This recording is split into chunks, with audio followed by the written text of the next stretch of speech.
చెప్పాలా ఏంటి నీకు చెప్పేది, నువ్వేం చదువుతున్నావు, సెకండ్ ఇయర్ చదువుతున్నావు, వెళ్ళు చెప్పేవాళ్ళే అన్నప్పుడు ఏడుస్తూ అక్కడ కూర్చోకుండా రాజ్యాంగంలో మనకి హక్కులు ఉన్నాయి కదా అని చెప్పి దీని పట్ల అవగాహన ఉన్న వాళ్ళని తీసుకుని వెళ్ళి పోరాడి ఆ వ్యక్తిని బయట తీసుకురావాలి.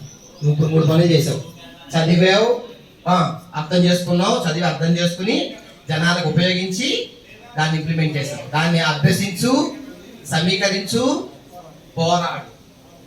అది సో కాబట్టి మీరందరూ కూడా అంబేద్కర్ గారి యొక్క సిద్ధాంతాన్ని అర్థం చేసుకోవడానికి ప్రయత్నం చేయండి. అర్థం చేసుకుని వదిలేయద్దు, అర్థం చేసుకుని దాన్ని అమలు పరచండి. అప్పుడు మాత్రమే అంబేద్కర్ గారు ఎంతో సంతోషిస్తారు. ఆయన కోరుకున్నది కూడా అదే. సుధాకర్ సార్ చెప్పారు, ఎక్సలెంట్ గా చెప్పారు. ఇందాక ఒక మాట చెప్తూ చెప్పారు, నా సిద్ధాంతం అది కాదు, నేను దానికి విరుద్ధం అని. వండర్ఫుల్ అనమాట. నాకు ఇవాళ రోజు మొత్తం మీద నాకు నచ్చింది అదే. సార్ మీరు అలా పిల్లలకి మంచి పుస్తకాలు, వాళ్ళకి అర్థమయ్యే పుస్తకాలు ఇవ్వండి, మా వంతు కూడా మేము పాత్ర చేసిస్తాం. నాకు చాలా వండర్ఫుల్ ఏంటంటే ఎంత నేర్చుకున్నా మనం నేర్చుకుంటూనే ఉంటాం. మనకి ఏదో అంబేద్కర్ గురించి బాగా తెలుసు, లక్ష్మీకాంత్ బుక్స్ చదివేసాను అనుకునేవాడిని నేను. కానీ లాస్ట్ ఇయర్ ఈ కాన్స్టిట్యూషన్ డేకి వెళ్ళినప్పుడు నెంబర్ ఆఫ్ బుక్స్ ఇచ్చారు, వాళ్ళు ఇచ్చి చదవమన్నారు. అన్నప్పుడు నాకు చాలా అర్థమైంది, ఇదా బేసిక్ స్ట్రక్చర్ డాక్టరీన్ అంటే ఏంటి, కేశవానంద భారతకేశ్ ఎందుకు అంత పోరాడారు, ఏది కూడా అర్థం చేసుకోవాలి, ప్రయత్నించండి. చిన్నపిల్లలు కాబట్టి మీకు అర్థం కాదు, కానీ రాని అర్థమైంది. అర్థమవుతుందా? సో కాబట్టి ఎక్కువగా బుక్స్ చదవండి. బుక్స్ అంటే టెక్స్ట్ బుక్స్ మాత్రమే కాదు, వార్తాపత్రిక చదవాలి, లైబ్రరీలో ఉన్న పుస్తకాలు చదవాలి, వాటిని అర్థం చేసుకోవాలి. సార్ లాంటి వాళ్ళు మా లాంటి వాళ్ళు అడగాలి, ఇది అర్థం ఏంటండి. చిన్నప్పుడు నాకు అర్థమయ్యేది కాదు. నేను ఒక జోక్ చెప్తాను మీకు. దొంగలను పట్టుకుని విచారిస్తున్న పోలీసులు అని నేను చదివాను. మా నాన్నగారు ఏదో తెస్తారు కదా, పొట్లం తీసుకొస్తే ఆ పొట్లం మీద ఉంది దొంగలను పట్టుకుని విచారిస్తున్న పోలీసులు అని. నేను ఆ కాగితాన్ని జాగ్రత్తగా జేబులో పెట్టుకున్నా. కుసుమకుమారి టీచర్ గారు, తెలుగు మేడం గారు, ఆవిడ దగ్గరికి వెళ్ళి, మేడం నాకు డౌట్ ఉంది మేడం అన్న. ఏంటి అన్న. దొంగలు పట్టుకుంటే పోలీసులు ఆనందిస్తారా బాధపడతారా మేడం అన్న. ఆనందిస్తారా. మరి పేపర్లు ఏంటి మేడం బాధపడతారని వేసారు అన్న. ఇట్లా వేసారా అండి, దీన్ని తీసుకొచ్చాను మేడం చూడండి. దొంగలను పట్టుకుని విచారిస్తున్న పోలీసులు. అప్పటి వరకు నాకు తెలిసిందంటే విచారించడం అంటే బాధపడటం. నాకు ఇంకో పదం తెలియదు, ఎంక్వైరీ అన్న పదం నాకు తెలియదు. కాబట్టి నా నాలెడ్జ్కి నాకు అదే అర్థమైంది. ఆ మేడం బుర్ర మీద నా నెత్తి మీద చేసి నవ్వి పక్కపక్క నవ్వు ఇంకో మేడం గారిని పిలిచి చూపించి ఆ నవ్వుకుని నాకేదో అర్థం కాలేదు, జోకేసిన వల్ల నాకు అర్థమైంది. అలాంటి వాళ్ళందరూ చదువు చెప్పారు కాబట్టి అప్పుడు చెప్పారు, ఇలాగే అన్నారు, నీకు ఇప్పుడు అర్థం కాదు అన్న, తర్వాత అర్థమైంది నీకు అని చెప్పి. సో మీకు కూడా అంతే అర్థం అవుతుంది. అర్థమయ్యే రోజు రావాలని, అంబేద్కర్ ఆశయాలు నిజ రూపంలో రాగాలని నేను కోరుకుంటున్నాను. Thank you. నాకు ఈ అవకాశం థ్యాంక్ యూ సార్. ఇప్పుడు అహ్మద్ బాబు గారు 2 మాటలు మాట్లాడుతున్నాం. ఇప్పుడు మన ఎస్ఐ గారు వస్తున్నారు. ఎస్ఐ గారు వచ్చే ముందు సార్ 2 మాటలు మాట్లాడుతున్నా కోరుతున్నాం.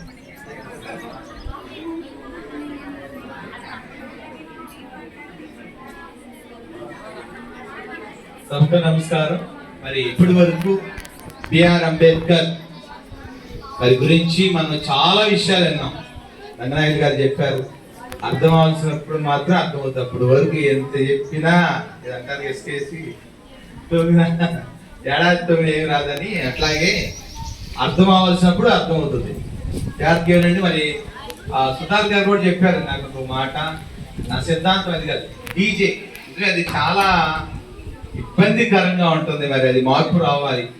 ఎంత యువకులైనా మన పెద్దలు లాంటి వారు ఇది కాదు, ఇలా కాదు, ఇలా మీటింగ్ పెట్టండి, పుస్తకాలు ప్రచారం చేయండి చక్కగా. డీజే వలన మన పేపర్లు చూస్తున్నాం, ముసలోళ్ళు హార్ట్ అటాక్ చనిపోయారని, అక్కడ కుర్రోడు కూడా దాని ఎదురు ఎగిరి పడిపోయిన సందర్భాలు.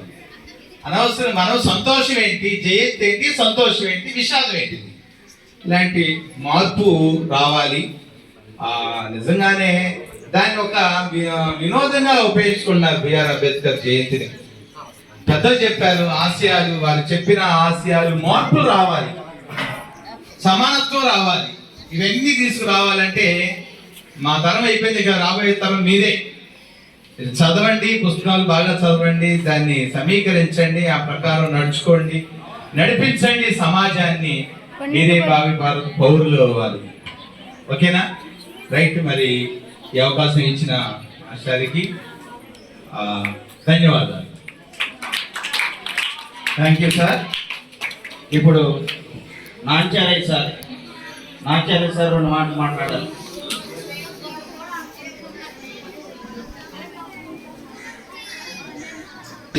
నిన్న యాక్చువల్ జరుపుకోవాలి సెలవు సందర్భంగా ఈరోజు మరి పీటర్సన్ గారి ప్రోద్బలంతో పిల్లలు కూడా ఆయన గురించి కొన్ని విషయాలు తెలియాలి అనేటువంటి అంశంతో ఈరోజు ప్లాన్ చేయడం జరిగింది.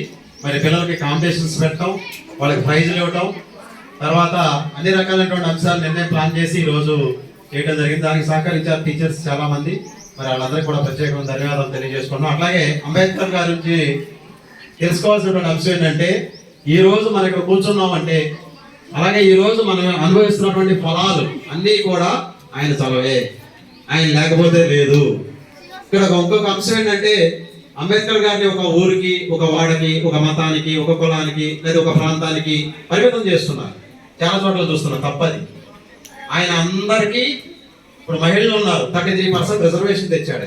ఏ కులం అయినా సరే, ఏదైనా సరే, ఏ మతం అయినా సరే. అలాగే నేను మాట్లాడుకునేటువంటి స్వేచ్ఛ ఆయన కల్పించాడు, అందరికీ కల్పించాడు, ఒకరికే కాదు. అది గమనించాలి. చాలా మంది తెలియక పాపం అదేదో ఒకరికే సంబంధించింది లేకపోతే ఒకటే అనుకుంటున్నారు. ఈ రోజు మనం చదువుకుంటున్నామన్నా, మనం జాబ్ చేస్తున్నామన్నా, అట్లాగే మనం ప్రతిఫలం రాజ్యాంగంలో పొందుపరిచిన ప్రతిఫలం ఇప్పుడు ఇందాక మనకి చెప్పారు విషయం. అది ఇది మన విజయశ్రీ గారు ఏమని చెప్పారు, రాచరికపు ఇయ్యుండే ఇటువరకు ఓ ప్రాంతం అంతా ఒకడు ఆక్రమించుకునేవాడు, నేనే రాజు అనేవాడు, నేనే తెలియగలవాడు అయ్యండి, మధ్యలో ఉంటాడు, ఊరి మధ్యలో ఉండేవాడు, తెలియగలవాడు, బాగా పుష్టిగా ఆహారం తినేవాడు. ఆడు కూర్చొని నేను చెప్పిందే వేదం అనేవాడు, నేను చెప్పిందే పాటించాలి అనేవాడు. నేను ఏది చెప్తే అదే, నువ్వు కూర్చోమంటే కూర్చోవాలి, నుంచోమంటే నుంచోవాలి. అది ఎందుకు చెప్తాడో తెలియదు. నువ్వు ఎంత పని చేసినా కానీ, ₹10 ఇచ్చినా పావులా ఇచ్చినా కానీ పట్టుకుపోవాల్సింది, సమస్య లేదు. కాళ్ళు మొక్కుతా బాంచేత అనాల్సింది. అట్లాంటి పరిస్థితుల నుంచి ఇది తప్పు, అందరూ సమానమే, మనుషులందరూ సమానమే, మనం అందరం ఐక్యంగా ఉండాల్సిందే అని చెప్పి పొందుపరిచినటువంటి రాజ్యాంగం, రాసినటువంటి సూత్రాలు, దాన్ని బేస్ చేసుకుని ఇప్పుడు మనం స్వేచ్ఛగా వెళ్ళగలుగుతాం. లేదా 10 అడుగు కొట్టేవాడు మనం, నువ్వు పక్కగా ఉన్నావా కొట్టేవాడు, లాక్కునేవాడు, నీ దగ్గర డబ్బులు లాగేసుకునేవాడు. నువ్వు చదవడానికి కూడా వీల్లేదు, అవకాశం లేదు. నువ్వు ఎక్కడో కూర్చొని ఉండాలి. నువ్వు ఏ దుర్మార్గం పని చేసినా నువ్వు భరించాల్సినటువంటి అవసరం ఉండేది. అది లేకోకుండా మీరు అందరూ హ్యాపీగా బతకండి, స్వేచ్ఛ సమానత్వ హక్కులు అందరికీ కావాలి అనేటువంటి అంశంతో అంబేద్కర్ గారు అంత మహనీయుడయ్యాడు. ఒక విషయం గమనించండి, విద్యార్థులు అందరూ కూడా ఒక విషయం గమనించండి. రోజుకో గంట చదవమంటే చాలా కష్టపడిపోతున్నాం. ఆయన రోజులో 24 గంటలు ఉంటే 20 గంటలు చదివేవాడు అంట కష్టపడి. అందుకని ఈ రోజు చనిపోయి ఎన్నాళ్ళు అవుతుంది, దాదాపు చాలా సంవత్సరాలు అవుతుంది దాదాపు. అయినా సరే ఈ రోజు గుర్తుపెట్టుకుంటున్నాం అంటే ఆ కృషి, పట్టుదల. నేను చదువుకోవాలి, పెద్దగా ఒక మాట చెప్పాడు, విద్య ఒకటే నేను తలెత్తుకుని చేస్తుంది అని చెప్పాడు. విద్య లేకపోతే ఎవడో ఏం చేయలేడు. ఆ విద్య ఒకటే, నువ్వు ఎంత హీనమైన పరిస్థితిలో ఉన్నా, ఎంత డబ్బు లేనటువంటి పరిస్థితిలో ఉన్నా, ఎంత దౌర్భాగ్య స్థితిలో ఉన్నా, అది చదువుకుంటే అబ్బాయి నువ్వు రేపు పొద్దున మంచి ప్రయోజకుడు అవుతావు, అందరూ సెల్యూట్ కొడతారని చెప్పి. ఇప్పుడు కాసేపట్లో ఎస్ఐ గారు రాబోతున్నారు, ఆయనకి అందరూ మనం సెల్యూట్ కొడతాం. ఎందుకని చదువుకున్నాడు కాబట్టి. అంబేద్కర్ గారు రాసినటువంటి రాజ్యాంగం ప్రకారం చదువుకొని మెరిట్ లో పాస్ అయ్యాడు కాబట్టి ఆయన. కాబట్టి మీరందరూ కూడా ఇప్పుడు జయంతులు జరుపుకుంటూ ఉంటాం, చాలా మంది జరుపుతాం, ప్రముఖులైన విషయాలు చెప్తా ఉంటాం. కానీ మనం గమనించాల్సిందంటే దీంట్లో మంచి ఏంటి, నేనే పాటించాలి ఈ రోజు నుంచి. అంబేద్కర్ గారు అలా కష్టపడి ఆయనలాగా సెల్యూట్ చేసుకుని ఆయనలాగా విగ్రహాలు పెట్టించుకోవాలి. మీరందరూ అట్లా తయారవ్వాలి, తప్పనిసరిగా అలా తయారవుతారని ఆశిస్తూ మీ అందరికీ మరొకసారి అంబేద్కర్ గారి జయంతి శుభాకాంక్షలు తెలియజేస్తూ, అలాంటి మహనీయులు మీరందరిలో కూడా తయారవ్వాలని కోరుకుంటూ మనస్ఫూర్తిగా నాకు ఈ అవకాశం ఇచ్చినటువంటి మరి సభాధ్యక్షుల వారికి, అలాగే టీచర్స్ కి, అలాగే మిగిలినటువంటి వారికి అందరికీ కూడా ప్రత్యేకమైనటువంటి ధన్యవాదాలు తెలియజేసుకుంటూ పిల్లలకి శుభాశీస్సులు అందిస్తూ ముగిస్తూ ఉన్నాం. జై హింద్, జై అంబేద్కర్. థ్యాంక్ యూ సార్, చక్కగా మాట్లాడారు. ప్రతి మనిషి గతంలో ఎలా జీవించారు, ఇప్పుడు ఎలా జీవిస్తున్నారు, రాజ్యాంగం రాకముందు ఎలా జీవించారు, రాజ్యాంగం వచ్చినాక ఎలా జీవిస్తున్నారు అన్న విషయాన్ని చక్కగా వివరించారు. అలా చేయొద్దు, అయిపోయింది. ఇప్పుడు మేడం గారు, సోషల్ మేడం గారు, అనుష మేడం గారు ఇద్దరు కలిసి పిల్లలకి కాంపిటీషన్స్ పెట్టారు. వారిని కొంతమంది పిలుస్తాము, వచ్చి మనం టీచర్స్ చేతుల మీద తీసుకోండి. Chitralekhana, Nityusha, first praise.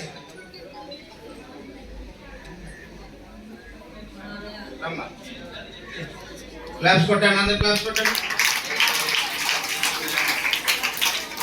Next Uday Manikanta. Uday Manikanta ఎవరు? క్లాప్స్ కొట్టండి. నెక్స్ట్ యువతేజ. యువతేజ క్లాప్స్ కొట్టాలి.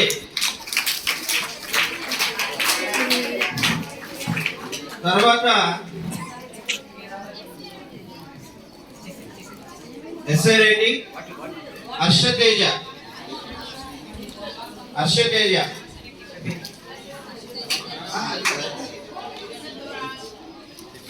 క్లాప్స్ కొట్టాలి. తర్వాత ఆరాధ్య. ఆరాధ్య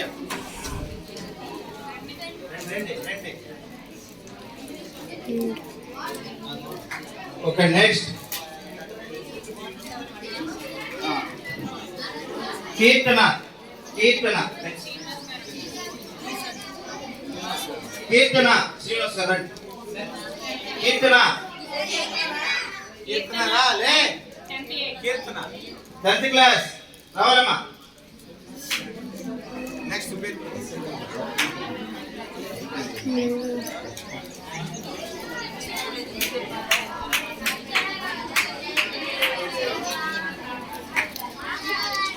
ఓకే.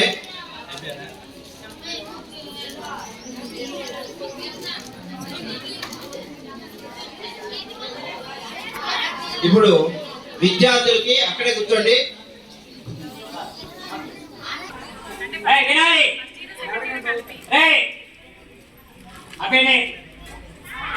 చూడాలి. ఫస్ట్ ఇయర్ సెకండ్ ఇయర్ కలిపి ఒక పాప ఎంఆర్ పాపకి రజిత్ రాశాడు. సో అన్ని పాస్ అయ్యాడు 568. సో వాళ్ళకి 10 మార్కులు వస్తే చాలు. కానీ అన్ని సబ్జెక్టులో 50 మార్కులు అన్ని 60 70 దాకా కేవలం 10 రోజులు చదివి ఇంటర్మీడియట్ పిల్లలకి 596 మన స్కూల్కి వినండి. రేపు వచ్చిన మన స్కూల్కి ఆశా కేంద్రం 600కి 600 వచ్చే క్యాండిడేట్. ఓకే.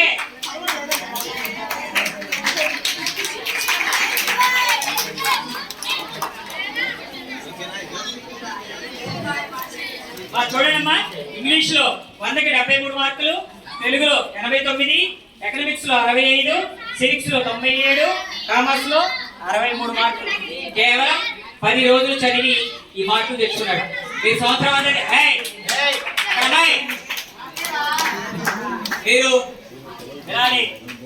సంవత్సరం అంతా చదివితే ఎన్ని మార్కులు వస్తాయో ఆలోచించండి. ఓకేనా? Thank you very much. Okay, God bless you. అలానే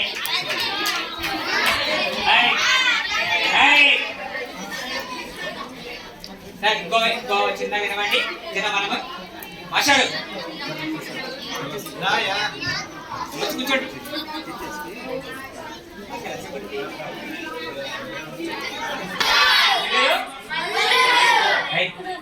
ఈరోజు తోట్లవల్లూరు విద్యా కుటుంబంలో పనిచేస్తున్న నేను ఈ ఉద్యోగంలో రావడానికి కారణం డాక్టర్ బిఆర్ అంబేద్కర్ గారి చలవి.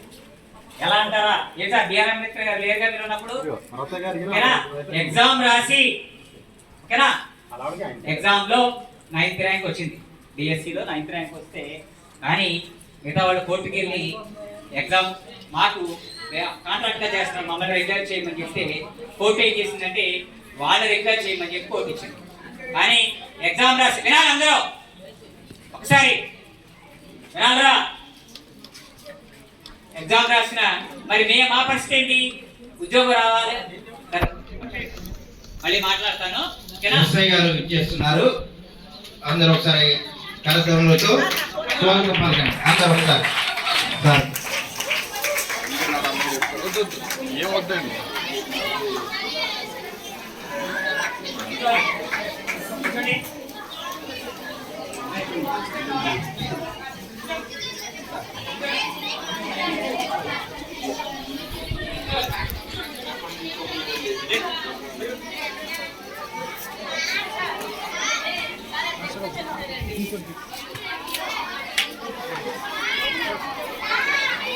సైలెన్స్. సరే కూర్చోండి.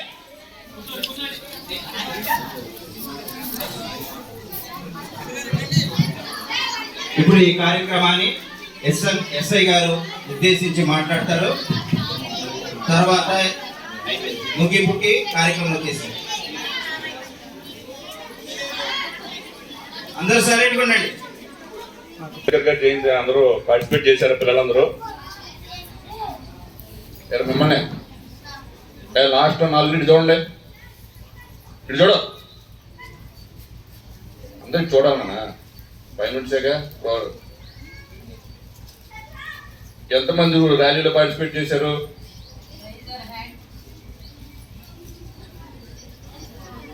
Rally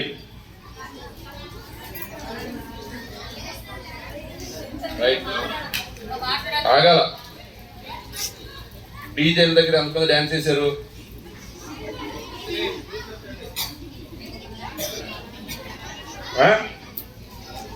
right. ఒకసారేనండి మీరు కూడా ఆగల. రే సరే వినాలా?